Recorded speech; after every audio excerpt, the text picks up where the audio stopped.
Whether you're in business, trying to attract someone you like, or just trying to make new friends, we all live in a world where first impressions and social intelligence matters. So today, I'm going to cover one of my favorite books, How to Talk to Anyone by Leil Lowndes. There's 92 little tricks in here, but I'm just going to cover the first 31. But if this video reaches 200 likes, I'll make a part 2. So let's begin. The first technique is to make sure you don't flash an immediate smile whenever you greet someone. Instead, look at the person for a good second or two. Pause, soak in their persona, and then let a big, warm, responsive smile flood over your face and overflow in your eyes. Think of how a good comedian will build up to a punchline for a joke. Next, pretend your eyes are glued to your conversation partner. Don't break eye contact even if he or she has finished speaking. If you have to look away, do it slowly. But as a side note, Leil warns the men to lower the intensity level when using this on other men. Now in a group setting, watch your target partner even when someone else is talking. If this is too intense, then keep your eyes on the speaker, but every time the speaker finishes a point, let your glance bounce to your target. This technique makes your target feel like you care about his or her reaction. Next is about posture.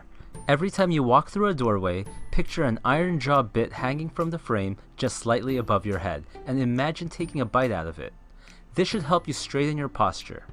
Practice this in your home throughout the day. For the next technique, consider giving a warm smile, your full attention, and the total body turn to everyone you meet, as if a cute baby just crawled up to your feet. Or similarly, imagine the person is like your old best friend who you haven't seen in ages. Number 7 is about not fidgeting and keeping hand motions below your head. Many believe that one of the big reasons that Richard Nixon lost to JF Kennedy in the 1960 presidential elections is because he kept fidgeting and mopping his eyebrows on live television. Technique 8 is about making it a habit to pay attention to the little things. Are they smiling? Looking away? Rubbing their neck? Is their feet pointing towards the door? You don't have to be a body language expert to pick up on what they may be thinking.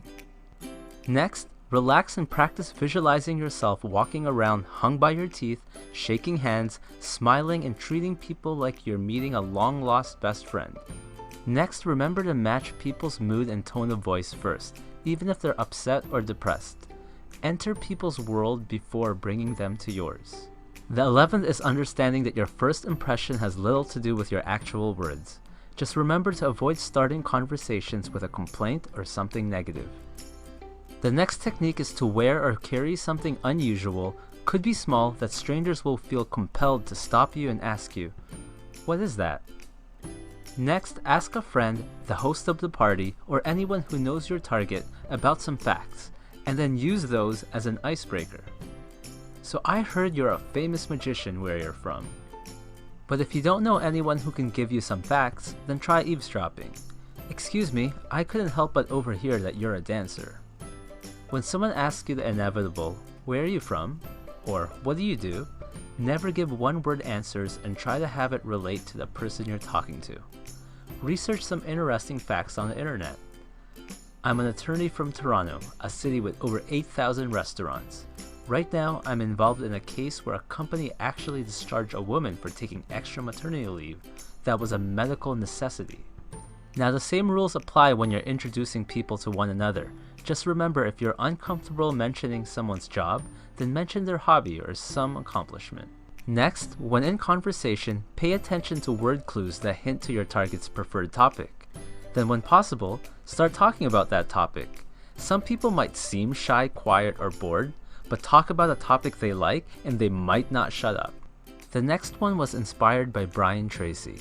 He says to picture a spotlight. In sales, if the spotlight is focusing on the product, it's not interesting to the prospect.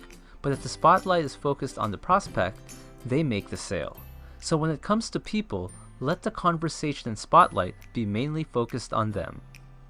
The next technique can help you never be left speechless again by simply repeating the last few words your conversation partner says and turning it into a question.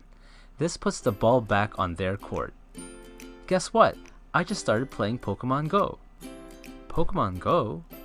The word encore, which the audience sometimes shouts at the end of a good performance, means they want another one.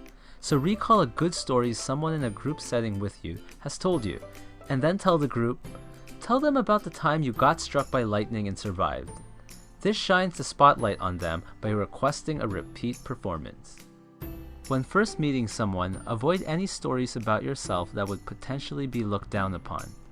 Later in the relationship, telling a new friend that you got caught stealing or have been married 3 times will probably be no big deal. Next, if you're ever afraid of going to some social event because you'll have nothing to say, then simply go watch or read about the latest news. The 24th is about never asking people the question, what do you do? Some people are just not proud of what they do for a living, like a tax collector. Instead ask, how do you spend most of your time? If they're workaholics, they'll happily tell you what they do anyways. But if someone asks you what you do, ask yourself how your profession can help this person's life. For example, don't just say you're a real estate agent, say, I help people moving into our area find the right home. Next, get a thesaurus. Look up common words that you use every day and start finding permanent replacements.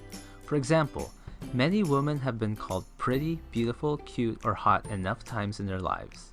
Stand out and say something like, don't take this the wrong way, but you look ravishing. Next is killing the quick me too. Oftentimes, when we find something in common with someone, we often want to immediately say, me too.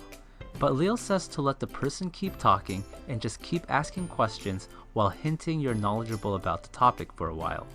When you finally do tell them, they might be shocked. Then you just flatter them by saying something like, I was just enjoying hearing you talk. I was afraid you'd stop me if I told you. This creates a much bigger impact. As much as possible, incorporate the word you in your sentences. Instead of asking, where's the closest restaurant? Ask, can you tell me where's the closest restaurant?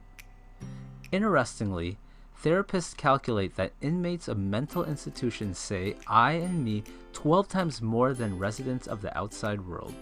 Next, don't flash everyone with the same smile.